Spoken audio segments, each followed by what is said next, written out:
சக்திவேல் அடுத்த வர எபிசோடில் பார்த்தீங்க அப்படின்னா தென்னரசுக்கு எதிராக உள்ள ஆதாரமான வீடியோவை வந்து பார்த்தீங்க அப்படின்னா செண்பகத்து ஃபோனில் இருக்குது. அந்த ஃபோனில் உள்ள ஆதாரத்தை வந்து போலீஸ்கிட்ட வந்து பார்த்தீங்க அப்படின்னா சக்திவேல் குடும்பத்தில் இருந்த எல்லாமே வந்து ஒப்படைச்சிடுறாங்க. இதனால் போலீஸும் பார்த்தீங்க அப்படின்னா அந்த தென்னரசை அரெஸ்ட் பண்ணி கூட்டிகிட்டு போகிறாங்க. ஆனால் பாதி வழியிலே பார்த்தீங்கன்னா அந்த போலீஸ் வந்து தென்னரசோட ஆள் அப்படிங்கிறது தெரிய வருது. அதனால பார்த்தீங்கன்னா செண்பகத்தோட ஃபோனை வந்து தென்னரசுக்கிட்ட போலீஸ் வந்து கொடுக்குறாங்க.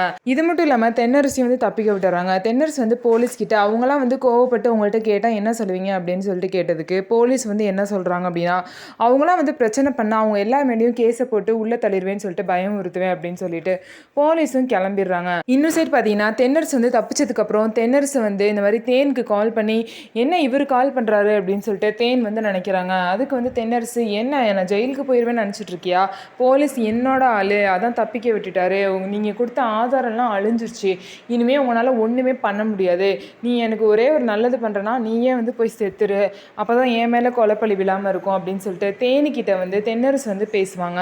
இது எதுவுமே தெரியாத குடும்பத்தில் உள்ள எல்லாரும் பார்த்தீங்க அப்படின்னா இந்த தென்னரசை வந்து அழிக்கணும் அப்படின்னு சொல்லிட்டு பேசிட்டு இருக்காங்க. ஸோ இதுக்கப்புறம் என்ன நடக்க போகுது அப்படிங்கிறத பற்றி பார்க்கலாம். நம்ம வீடியோ உங்களுக்கு பிடிச்சிருந்தா நம்ம வீடியோவை லைக் பண்ணிக்கோங்க. அதுக்கப்புறம் மறக்காமல் நம்மளோட சேனலை சப்ஸ்கிரைப் பண்ணிவிட்டு பாருங்கள்.